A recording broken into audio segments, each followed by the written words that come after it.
Assalamualaikum warahmatullahi wabarakatuh. Baik, seperti biasa mari kita awali dengan membaca umul kitab bi barakatil Fatihah.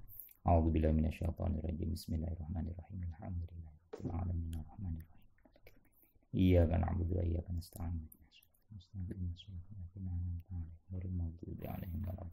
Amin.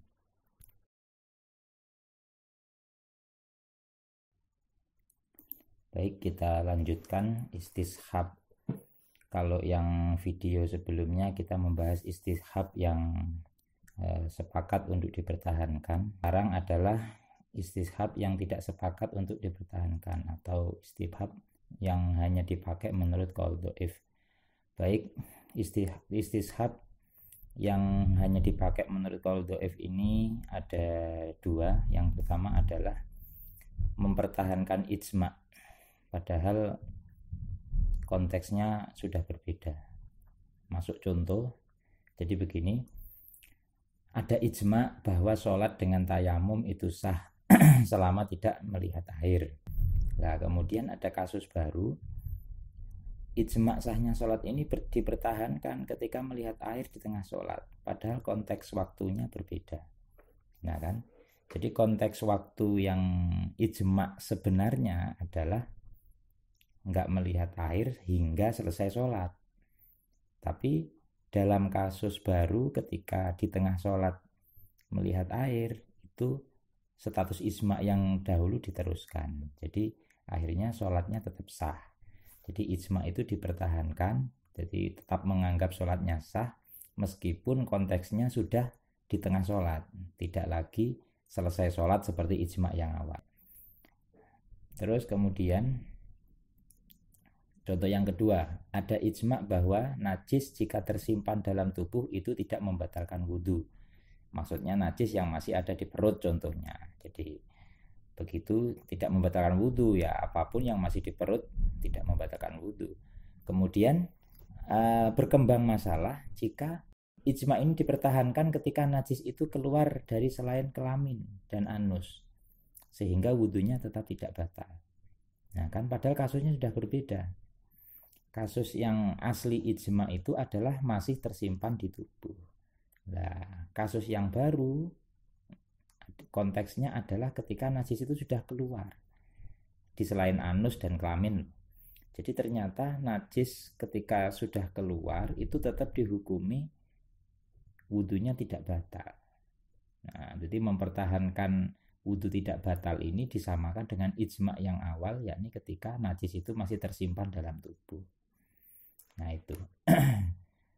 Terus keterangannya, mempertahankan ijma' dalam konteks yang berbeda ini diperselisihkan legalitasnya oleh ulama.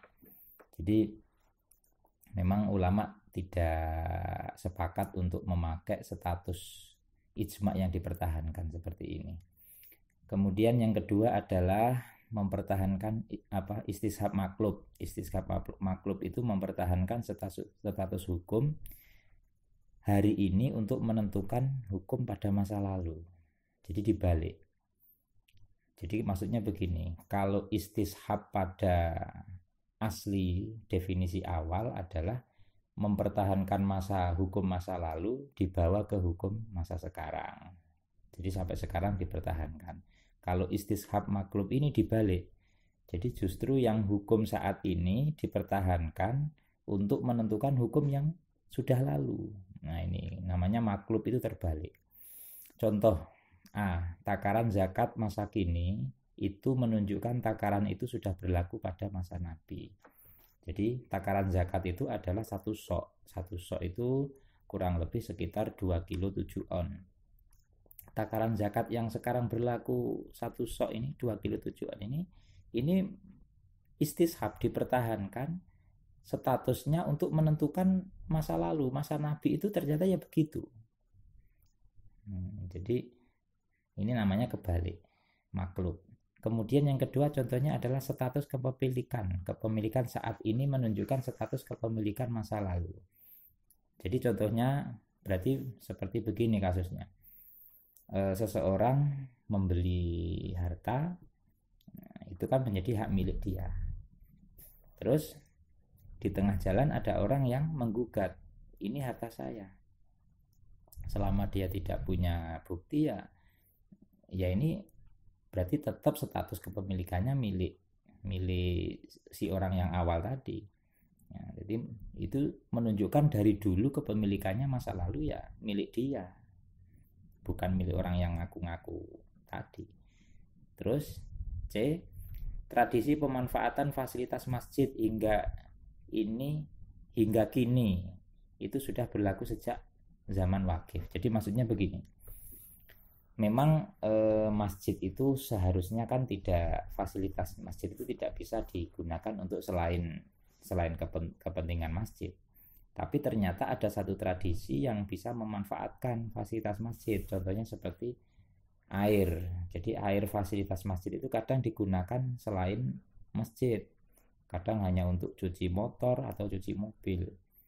Nah, pemanfaatan seperti ini sudah berlaku. Lah ini dianggap menunjukkan berlaku ini sudah sejak zaman wakif. Berarti kalau dulu zaman wakif tidak dipermasalahkan, akhirnya sampai sekarang ini ya nggak jadi masalah.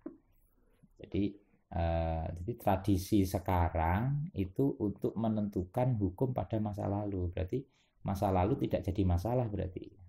Kalau masa lalu jadi masalah, mestinya sekarang tidak ada tradisi seperti itu. Nah, itu namanya istishab maklub.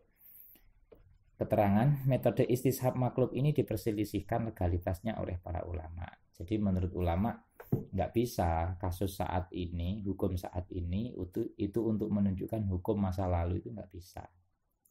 Namanya istishab. Demikian penjelasan kita sementara kali ini. Insya Allah nanti kita lanjut pada pertemuan berikutnya. Dari saya cukup sekian. Assalamualaikum warahmatullahi wabarakatuh.